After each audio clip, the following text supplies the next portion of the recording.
2024 December నెల మిథున రాశి ఫలితాలు చెప్పుకుందాం. కన్యా మిథునయోర్ బుధ. ఈ రాశికి, ఈ మిథున రాశికి బుధుడు అధిపతి. అటువంటి బుధుడు చాలా బాగున్నాడు. రవి బుధుడు ఇద్దరు కూడా కలిసి ఉన్నారు. ఇది మంచి యోగం. ఇది బుధాదిత్య యోగము అంటారు. ఈ బుధాదిత్య యోగం ఇప్పుడు పెడితే ఇప్పుడు రాదు. బుధాదిత్య యోగం, చంద్రమంగళ యోగం, శనిచంద్ర యోగం, ఇట్లాంటి యోగాలు ఉన్నాయి. ఇవి మంచి యోగాలు. మీకు బాగుపడే రోజులు బాగా దగ్గరలో ఉన్నప్పుడే ఆ యోగం వస్తుంది. ఈ నెలలో రవి బుధులు ఇద్దరు కలిసి ఉండటం చాలా విశేషం. బుధాదిత్య యోగం. అయితే బాగున్న గ్రహాలు ఇప్పుడు రవి బుధుడు చెప్పుకున్నాం. తర్వాత శుక్రుడు 8 అంటున్నాడు. శుక్రుడు కూడా లాభదాయకంగానే ఉన్నాడు. అయితే ఇక బాగున్న గ్రహాలు ఏమిటైనా చూద్దాం. ఇప్పుడు బాగున్న గ్రహాలు ఏమిటి? రవి బుధుడు శుక్రుడు, ఈ 3 గ్రహాలు బాగున్నాయి. దీనివల్ల ఏమిటి అంటే, రవి బుధుల వల్ల వ్యాపారం బాగా సాగుతుంది, మంచి లాభం వస్తుంది. వచ్చిన లాభం కూడా విపరీతమైన లాభం వస్తుంది. దాన్ని మీకు మంచి ఉపయోగపడేటట్లుగా ఉండే ధనం వస్తుంది. అది సద్వినియోగం అవుతుంది. అందులో రవి బుధులు బాగుంటే ఒక ఆస్తో బంగారమో, జీవితంలో కొననటువంటి వస్తువా, ఎప్పటి నుంచో కొనాలి అనుకునే కోరిక ఉండేటువంటి వస్తువా, జీవితంలో చేయలేమేమో అనుకునేటువంటి దాన్ని కొనగలుగుతారు. కొనటమే కాదు, కొన్న 3వ రోజు 10 రెట్లు పెరుగుతుంది. అది మంచి లాభదాయకమైన టైము కాబట్టి బుధాదిత్య యోగము అన్నారు. అందువల్ల వ్యాపారం కానీ, వృత్తి కానీ, ఉద్యోగం కానీ ఏది చేసినా కూడా పూర్తి లాభదాయకంగా ఉంది. మరి శుక్రుడు కూడా బాగున్నాడు. శుక్రుడు వల్ల వివాహం జరగటానికి, మంచి భార్య రావటానికి చాలా మంచి అవకాశం ఉంది. ఈ 3 గ్రహాలే మనకు అన్ని విధాలా బాగున్నాయి. శని బాగాలేడు, రాహు బాగాలేడు, గురువు బాగాలేడు, కుజుడు బాగాలేడు, కేతువు బాగాలేడు. ఉన్న వాటిలో 3 గ్రహాలు బాగున్నాయి, 7 గ్రహాలు బాగాలేవు. దీనివల్ల వచ్చే నష్టం ఏమిటంటే, శని వల్ల ఎవరి చేతికన్నా ఇచ్చిన మీకు రావు, పోతాయి. కాబట్టి ఈ టైంలో లాభం వచ్చేవారు పోయినా పర్వాలేదు, కానీ అసలుతో సహా పోయేటట్లుగా ఎవరికి అప్పులు ఇవ్వకూడదు. ఎటువంటి వ్యాపారాల్లో మధ్యవర్తిత్వం చేయకూడదు. ఎవరికి ఎటువంటి హామీలు ఇవ్వకూడదు. ఎవరైనా ఏ నోట్ రాసే దాంట్లో సంతకాలు పెట్టడం కానీ ఇటువంటివి ఏదైనా చేస్తే వాళ్ళు వెళ్ళిపోతారు, మీరు కట్టాల్సి వస్తుంది. తర్వాత రాహు బాగాలేరు. ఈ రాహు వల్ల కూడా ధనం నిలబడరు. గురువు 12ంట ఉన్నాడు, కుజుడు ద్వితీయంలో ఉన్నాడు. ఈ 2 గ్రహాలు చాలా ప్రమాదకరమైనటువంటి స్థితిలో ఉన్నాయి. వచ్చినట్టు దండగ్గా ఖర్చు అయిపోయే లక్షణాలు ఉన్నాయి. బాగా ఆదాయం వచ్చే టైము, బాగా నష్టపరిచే టైము, 2 కూడా సమ్మిళితంగా ఉన్నాయి. ద్వాదశాస్తమ జన్మస్థం శని అంగారకో గురు కుర్వంతి ప్రాణ సందేహం స్థానచలనం ధనక్షయం అన్నారు.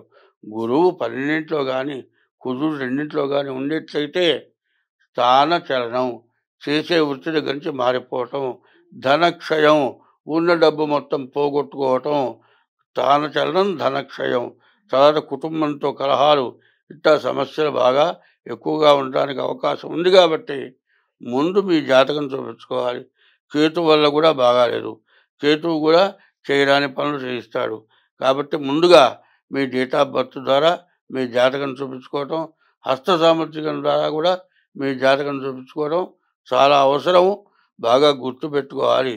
ఎందుకంటే 12ంట ఉన్నటువంటి గురువు, ద్వితీయంలో ఉన్నటువంటి కుజుడు ఎట్లా ఉంటాడంటే మూలం, చెట్టుకి వేళ్ళు అన్నమాట. మూలం, ఆ వేళ్ళు బాగుంటే చెట్టు ఎన్నాళ్ళైనా బతుకుతుంది.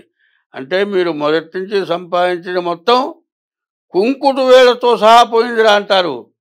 కోట్లున్నవాడు ఏమీ లేకుండా ప్లాట్ఫారం అయిపోతాడు. అటువంటి పరిస్థితి తెచ్చే కుజగురువుడైనారు. ఇటు చూద్దామా, ఆదాయం బాగా ఉండి బుధాదిత్య యోగం ఉంది. శుక్రుడు బాగున్నాడు, చాలా మంచి టైము. అటువంటి మంచి టైంలో చెడు ఏమవుతుంది? ఒక్క రమ్ము నీళ్ళలో ఒక్క విషబుట్ట ఏం చేస్తుంది? రమ్ము నీళ్లు నాశనం చేస్తుంది, తాగిన వాళ్ళందరినీ చంపేస్తుంది. అట్లా చెడు టైం కూడా బాగా మంచి టైంతో కూడా కలిసి ఉన్నది. కాబట్టి ముందు మీ డేట్ ఆఫ్ బర్త్ ద్వారా మీ జాతకం చూపించుకోవడం, డేట్ ఆఫ్ బర్త్ లేకపోతే హస్త సాముద్రిక ద్వారా సరే మీ జాతకం చూపించుకోండి. అట్లా చూపించుకున్నట్లయితే మీకున్న దోషాలు నివారణ కూడా మేము చేయిస్తాం. కాబట్టి అయితే మా దగ్గర చాలామంది అడుగుతున్నారు, ఏమండి జాతకం చూపించుకోన్నారు కానీ డబ్బులు అడగలేదండి, మేము డబ్బులు ఎందుకు ఇస్తా ఉంటున్నారు. జాతక చక్రం వేయాలంటే చాలా కృషి ఉంది, దీనికి ఆఫీస్ ఉంటుంది, దానికి ఖర్చులు ఉంటాయి. మరి ఇవన్నీ లేకుండా ఇప్పుడు మేము తినకపోయినా అయ్యే ఖర్చులన్నా రావాలంటే కొంతైనా మరి దాంట్లో పారితోషికం ఉంటుంది. దాని ప్రకారం ఫీజు కట్టి జాతకం చెప్పించుకోవాలి. మీకు నివారణకు కూడా ఏదైనా దోషానికి తగినటువంటి పూజ చేయించడం జరుగుతుంది. కాబట్టి మీరు ముందు డేట్ ఆఫ్ బర్త్ ద్వారా కానీ సాముద్రికం ద్వారా కానీ చెప్పించుకోవాలి. చేయించుకోవాలంటే ఫీజు మాత్రం తప్పదు. స్వస్తి. ఉపోద్ఘాతము అంటారు.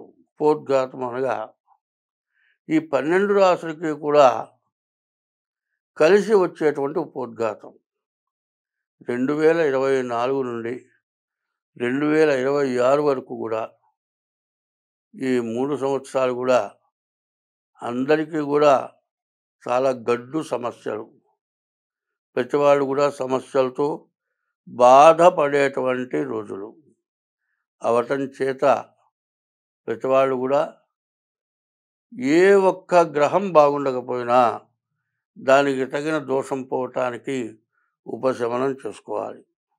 ఎందుకు అంటే నిన్నటిదాకా గురువు వక్రించున్నాడు, ఇప్పుడు కుజుడు వక్రించి ఉన్నాడు. ఇట్లా ఉండటం చేత సమస్యలు బాగా పెరిగిపోతున్నాయి.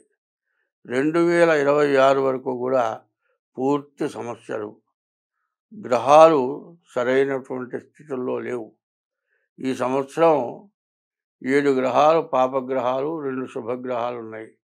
అందువల్ల పాపగ్రహాల యొక్క బలం ఎక్కువ అవటం చేత మంచివాళ్ళు బతకటానికి చాలా కష్టతరమైనటువంటి రోజులు. కాబట్టి ఇది ఏ రకంగా దెబ్బతీస్తుంది అంటే విద్యలో, ఉద్యోగంలో, వ్యాపారంలో, ఆరోగ్యంలో, కుటుంబ మరి భార్యాభర్త, తల్లి బిడ్డలు, తండ్రి కొడుకులు వివాహం కావటానికి కానీ వివాహం అయిన తర్వాత కానీ సమస్యలు ఎక్కువైపోయి చాలా బాధలు పడటానికి సమస్యలు బాగా ఎక్కువగా ఉన్నాయి. అందులో ముఖ్యంగా చెప్పేది ఏంటంటే వివాహం కావటమే కష్టమవుతుంది. వివాహం అయిన తర్వాత వాళ్ళిద్దరికీ కుదరక విడిపోయే పరిస్థితులు వస్తున్నాయి. తల్లిదండ్రులకి అన్నం పెట్టక వాళ్ళు ఇబ్బందులు పడుతున్నారు. ఇటువంటి మహాపాపాలు ఎందుకు జరుగుతున్నాయి అంటే పాపగ్రహ వీక్షణ వల్ల జరుగుతూ ఉన్నాయి. కాబట్టి ఇది మేషరాశి దగ్గర నుంచి మీనరాశి వరకు కూడా ఇది వర్తిస్తుంది. కాబట్టి దీన్ని ప్రత్యేకించి అందరూ గుర్తుపెట్టుకోండి. ఏమిటా అంటే అప్పులు తీరకపోవటం, అప్పులు చేయటం, ఆస్తులు పోవటం, భార్యాభర్తలకు అనుకూలత లేకపోవటం, చదువుకునే పిల్లలకి విద్య సరిగా రాకపోవటం, చదువుకునే పిల్లలకి ఆడపిల్లలతో అనవసరమైన దుర్గతి సంబంధాలు కలగటం, ఇట్లా రకరకాలైన సమస్యలతోటి ప్రజలు బాధపడేటువంటి రోజులు 24 నుండి 26వ సంవత్సరం వరకు కూడా ఈ పరిస్థితులు బాగా ఎక్కువగా ఉన్నాయి. కాబట్టి 60 సంవత్సరాల దాకా సంపాదించిన ఆస్తి మొత్తం పోయి మరి కేర ప్లాట్ఫారం అయ్యేటువంటి పరిస్థితులు కూడా రాబోతున్నాయి. కాబట్టి వీటి నుండి బయటపడాలంటే ముందు మీ జాతక రీత్యా మీకు ఏ గ్రహాల దోషం, ఒక్కొక్క గ్రహానికి ఒక్కొక్క దైవ పూజలు ఉన్నాయి. అట్లాగే ఏంటంటే ఒక మరి కుంభరాశి ఉందండి, ఈశ్వరుడు. అట్లా కొన్ని రాశులకి కొంతమంది దేవతలు, అమ్మవారు, విష్ణుమూర్తి, ఇట్లా కొంతమంది దేవతల వల్ల కూడా పనులు జరుగుతాయి. గ్రహశాంతులతో పాటు దేవతా పూజలు కూడా జరుగుతూ ఉంటాయి మా వల్ల. మీకు ఏదైనా కావాలన్నా కూడా మీరు డేట్ ఆఫ్ బర్త్ ద్వారా కానీ హస్త సాముద్రిక ద్వారా కానీ మీకున్న దోషాలు పోవటానికి అన్నీ చేయగలుగుతాం. కాబట్టి దీన్ని బాగా గుర్తుపెట్టుకోవాలి.